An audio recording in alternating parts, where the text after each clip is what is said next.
Meme Wars. Yeah, man, I know. It's rocket. It's a rocket intro. Hard to beat.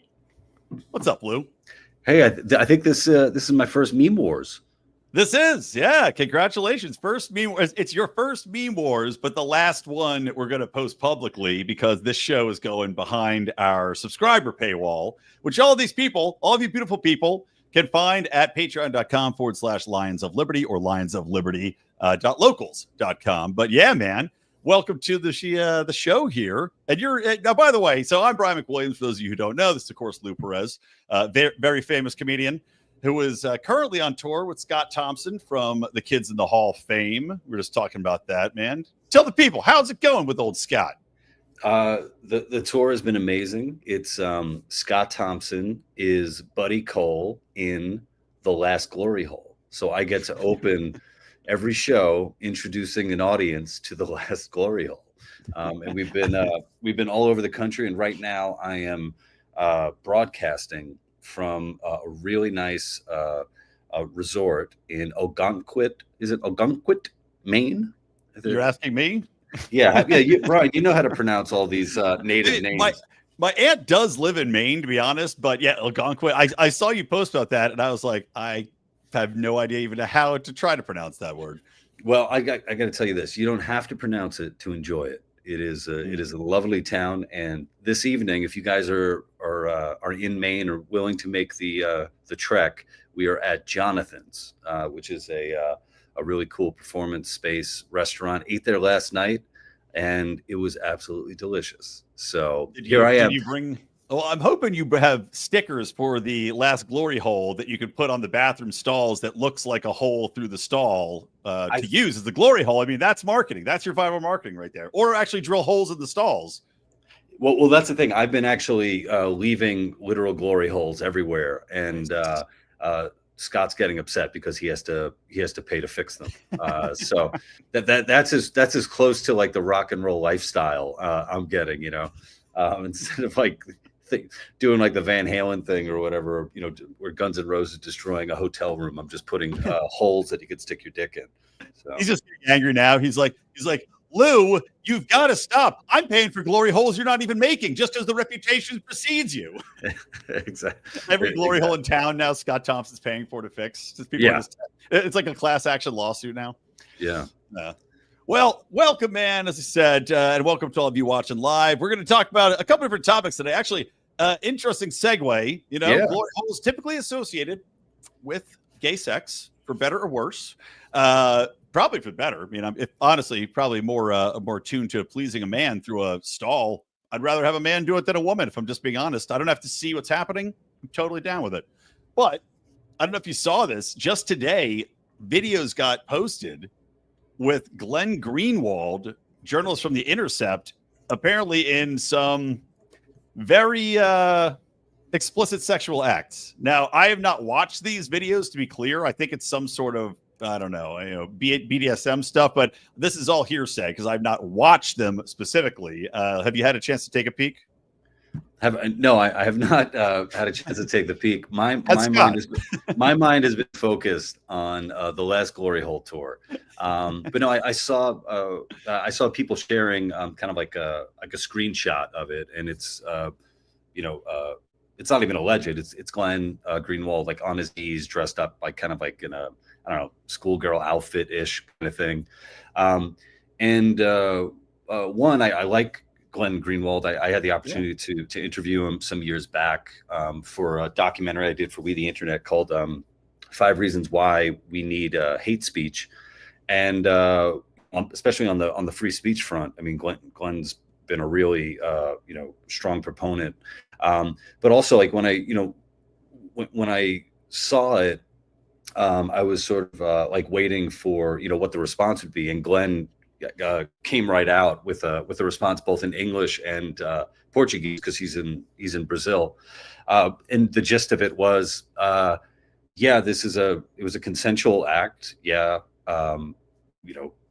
That's what I'm into. What he's more disturbed by is he doesn't know how it got released and who released it, but it's obvious that it is an attempt to take him down, by pointing out, what people would say, like, this is decadent behavior, therefore don't listen to this guy. But I mean, out of all the people that you're going to try that on, I don't think it's going to work on Glenn Greenwald, who's been open and out, not only as a gay male, but I think also in his past, like doing, I don't know if in his past, I think he's done stuff like this before. So I don't think it's going to work.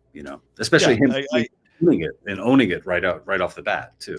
I love that. Yeah, I say obviously my public relations career, owning it is always the best way to just nip it in the bud right away. Yeah, it's me. I did it. What do you want me to tell you? It's a private thing.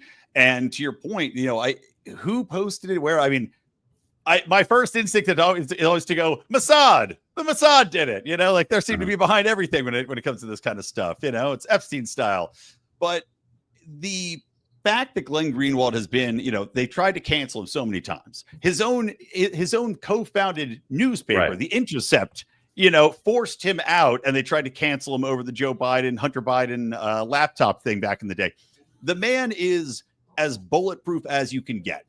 I think, it's like Donald Trump's bulletproof in his own way, and Glenn Greenwald is bulletproof in the way that everybody already knows Glenn Greenwald is gay, very open about it. Everybody appreciates what he has to say from a fundamental standpoint of journalism, of an integrity styled point of view and morality where, I don't think anybody's going to give a damn. And if anything, it's going to make it even more, it's going to increase his cachet among us, for having withstood yet another attack, and one of the most underhandedly disgraceful attacks as well. I mean, to leak stuff like this, I'm almost shocked that they didn't try to pressure him first to, whatever issue they cared about, try to pressure him first from some sock account to say, hey, stop talking about this or we'll release this. The fact that they just put it out there, I mean, that a little confuses me a little bit, because then you go, okay, what's the motivation? You're not going to cancel the man, and clearly there's some issue that you're trying to cancel him over or get him disbarred from public discourse over by releasing these things. And now we don't even know what the issue is. Yeah. So if you're blackmailing him, this is terrible. And also, he's not a moralist. When it comes, at least when it comes to like sexuality, like he's not married to a woman. I mean, he was married to his husband passed away. I think it was a couple of years ago. It was really sad. But it's not like he was married to a woman or preaching against homosexuality. And we found him. We got him.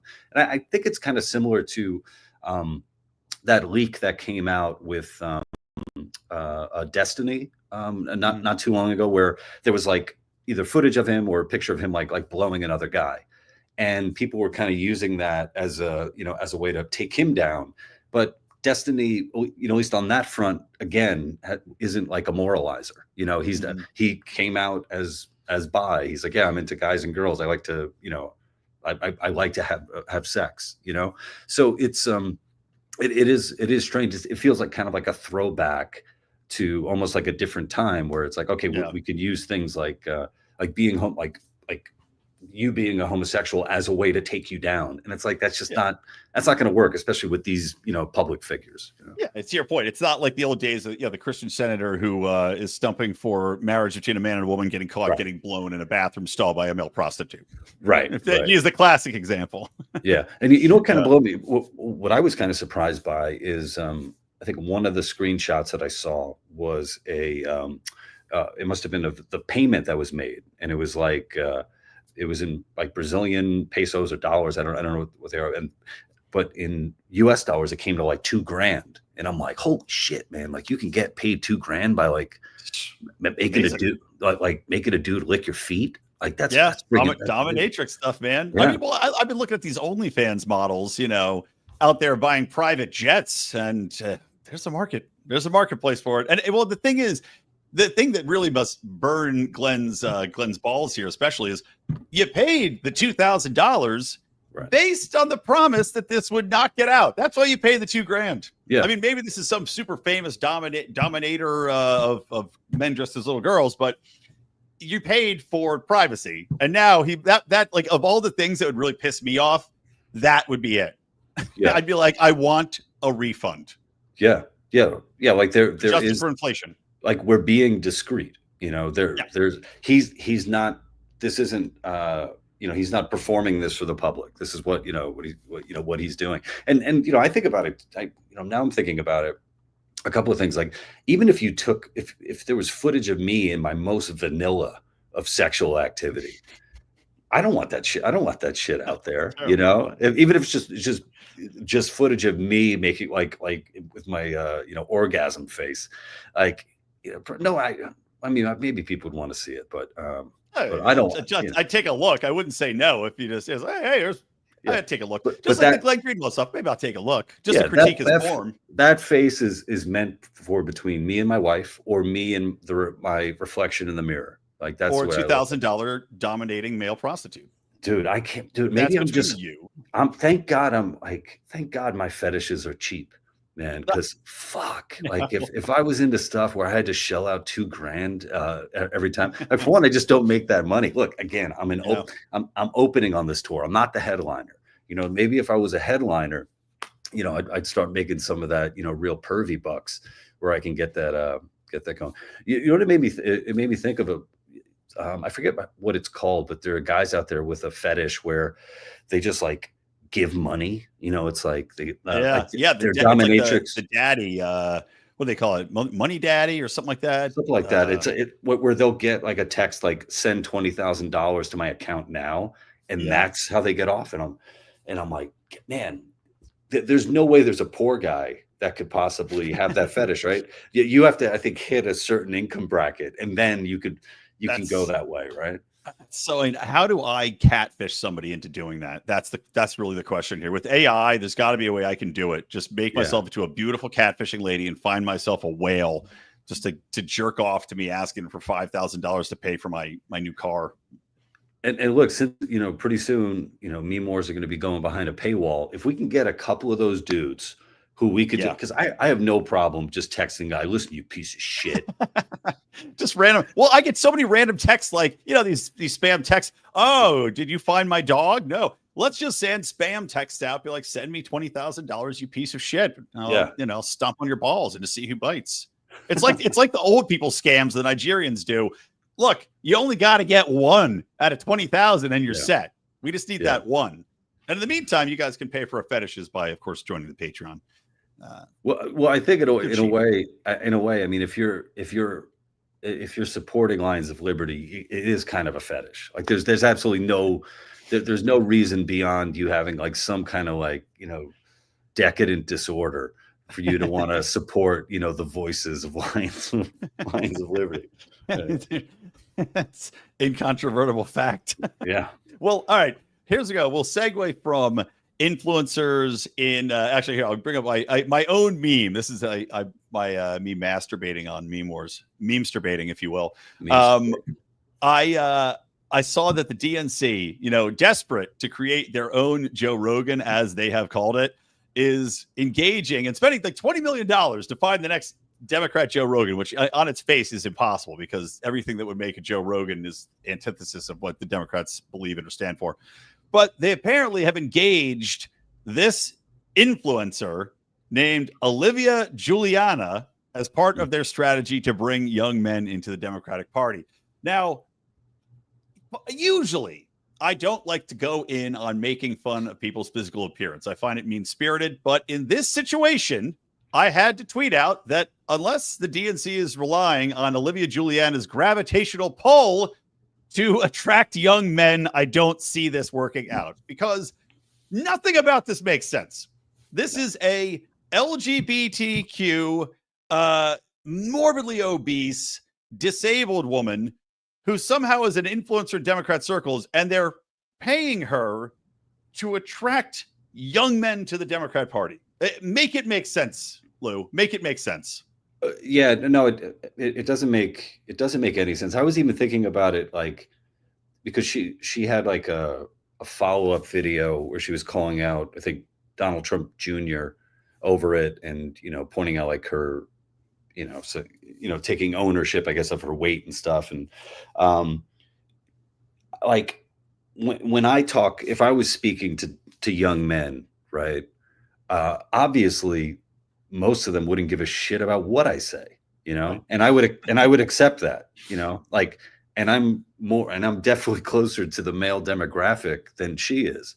So it's sort of this, like, kind of the balls on her to think that, somehow she's the perfect vessel or vehicle, for this, so there's that, like, right off the bat. And then, obviously, I mean, if you want to, get crude and go for the easy jokes, like, yeah, I'm sure there are a bunch of young men who would, happily, pay her to watch her eat stuff, like a kind of a feeder kind of fantasy. Oh yeah. But yeah, definitely sitting on balloons. There's that, there's that fetish of women that sit on balloons. They're like big women, and they, I don't know, put whipped cream on balloons and sit on them. I could see her being very popular with that. Yeah. Yeah. It's this really, I remember, what was it, like some years back? It was like Hannah Gadsby in, I think it was GQ magazine, talking about masculinity. And you'll often, like, read these books. You'll see these books written by women talking about masculinity. And it seems like, out of all the places where, when it comes to every other demographic, every other identity, they're very vocal about you staying in your lane. Yeah, you have lived experience. Yeah, but when it comes to guys, that's when everybody can have a say in that. And it's like, well, you have no idea what what it's like to be a guy, or necessarily what they're into, or who they're going to listen to. Yeah. And that's why it's been interesting to see them get so gobsmacked and taken aback, especially the left, on the rise of males going towards the GOP. I mean, they absolutely don't get it. They clearly still don't get it, because they don't understand what drives the men's interest. They don't understand. I mean, I think that it's something too where I think young men crave, and you see this with the rise of podcasters too, authenticity is so paramount, and just everything screams fake, lies, nonsense, manipulation, building a custom caricature for something to fit the need of the specific audience at all times. And I think that is also a reason it's driving the people away. And yeah, I don't think it's going to be successful. But let me transition again. Transition into another story, and we'll end. Last story to talk about, and then I'll share a couple more memes, and we'll call it a day. There is a quote unquote female pitcher, and this is in high school. A women's championship high school game just got dominated by a female pitcher who had gone out. And I'm trying to find my own tweet about this. X has been so annoying lately about this crap. Okay. So in Champlin Park, Minnesota, the woman named Marissa Rothenberger, a biological male competing in girls softball. This transitioned, or probably not transitioned, but man cosplaying as a woman, struck out, like the side in 2 consecutive games, pitched 14 straight innings, which is a lot for anybody. 14 straight innings, 2 7-inning games of women's softball in the championship, and gave up 0 runs across either game, dominating these women. I mean, it was 2 games. Oh, it was 2 games. Because I was about to say, like, a 14-inning game. Like, damn, how, like, your batters suck if you're pitching.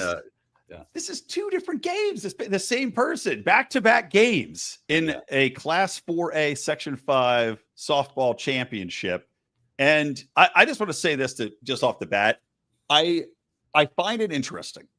This happens, right? And the people that advocate for this, and I have 2 young girls, I'm happy that this is now coming to the forefront, because it makes me angry when I see women get denied these opportunities and kind of get just the crap kicked out of them in a very unfair environment. Yeah. So activists that support this stuff must be more enraged than I am to see this guy dominate women, because it's a lose-lose, right? They're advocating for this to take place. They're telling us it's not a problem. And then every time these athletes crush the women they're playing because of the obvious advantages biologically, they must be over the moon furious, because they want them to fail so that they can pretend that there's nothing wrong with the men playing in the women's sports. Oh yeah. I mean, it's like that one kid a little while ago was doing like the long jump, and he came in first, and he beat the second place long jumper by 8 feet. Yeah. 8 feet. And it's like, listen, brother, I mean, sister, like, hold back a little bit, right, like, like for the movement, for the cause. Beat her by a few inches. Don't it's like when if you're golfing with your boss, you don't beat him by 18 strokes. You miss a putt at the end to just sneak out a victory. Yeah, and also, and I think this. Well, for one, I'm an affiliate with XXXY Athletics. Jennifer Say, who are they've been fighting for women's sports, to keep women's sports women, and they're doing really important work, and they highlight this stuff all the time. So they're always dealing with people who are like, this isn't happening, and it's like, well, yeah, it just happened again and again and again and again. But if you look at this sort of in the grand scheme of like that young woman who is trying who the Democrats are bringing on to like speak to men, well, the reality is men believe that there are sports for men, or really sports for anyone who can compete with the men, and there are women's sports, and it's separate. Men believe that there is a separation between men and women. That sex is real, that gender is real. So trying to bring these two things together, like here you are trying to reach out to men, but also you believe that men could be destroying women in sports. Like you got to get your your theology.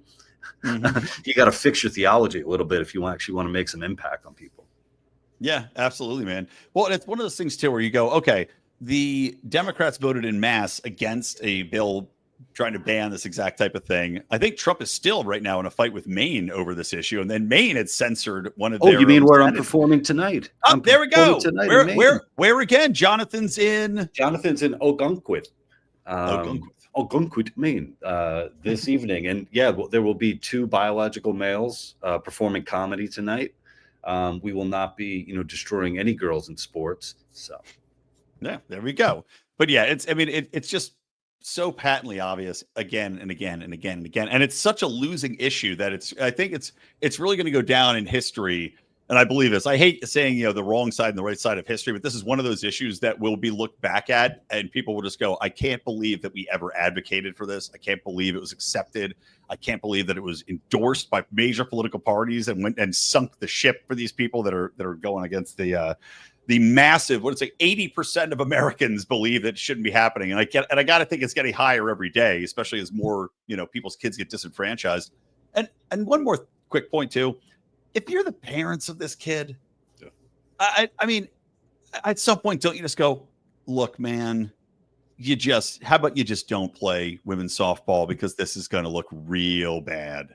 Well, this is going to look real bad for everybody. Yeah. Well, my kids are at the age where, they're playing t-ball, and even in t-ball, it's not necessarily like a gender thing, but there's one boy on my son's team who shouldn't be playing t-ball. Like, this kid knows how to throw. He knows how to catch. He could hit some soft pitches. Anytime a ball's hit, this dude's gunning it, running over. He's a gamer and stuff. It's sort of like. Is he a 14-year-old from the Dominican Republic, like that kid who played in Little League World Series? I'm starting to think that he might very well be. But yeah, it's just that's where we are. And then, as you said, like 80% of people are against this. I bet like then there's 19% of people who don't even believe this is happening, and then there's 1% of people who like, oh no, I'm all for it. Yeah, you're probably right. All right, moving on. I got another meme to share here that we can talk about. So, Dan Bongino. Oh. Dan Bongino, he just was out there testifying and saying that, or actually doing an interview, I guess, that he's seen some video footage of the Epstein issue here, whether or not he did or didn't kill himself. And he says that he has video proof that Epstein killed himself, which spurred this very interesting meme, which I will say Dan Smots of The System Is Down, a friend of our show, and actually was just on the Lou Perez podcast a couple weeks ago. He did not create this meme. He stole it because I've seen it in other places, but it is a funny meme. And it's Dan Bongino dabbing his head. It's kind of the classic superhero meme with the 2 buttons you can push. One says, none of the cameras were working, which is what we were told over and over and over, is that somehow the camera footage everywhere around Epstein shorted out magically when he killed himself. That was the line that was parroted, that was reported ad nauseum. And now we've got Bongino saying he saw a video himself of Epstein killing himself. So those are the two buttons. It is ridiculous, Lou. Yeah, well, now we're at the point where, I'm sure a lot of the conspiracy minded are thinking like, oh, if he saw a video, it's AI. Like, there's no way that video is real. And are they going to come out and show it? Are they going to come out and show the video?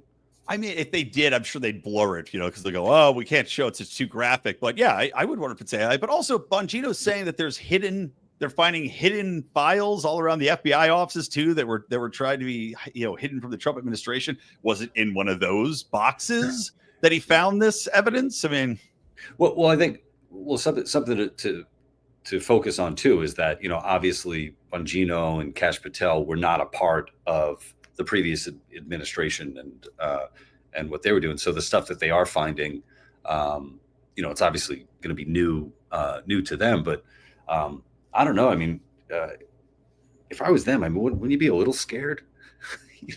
That you're finding that you're overturning a lot of stuff and going against a lot of official narratives. Like, I don't know, man. I feel like I don't know how much of a hero I would be. I might like I always anytime I hear people like talking shit about Hillary Clinton, I'm like the same people talking shit about Hillary also believe that she's responsible for the deaths of many men, and it's like I might want to just be a little quiet on that, just let her ride off into the sunset in her, in her pantsuit, Yeah, amen, man. I would be concerned, and it's kind of reminds me of what's going to happen is they're going to have the Epstein video of him killing himself, but it's going to turn out to be something like the myth that will spread. It's like The Ring, because these people are going to start getting taken out, to your point. Mm-hmm. And then they're just going to be, instead of just saying, oh yeah, these people are being murdered by our government, they're like, no, the tape's haunted.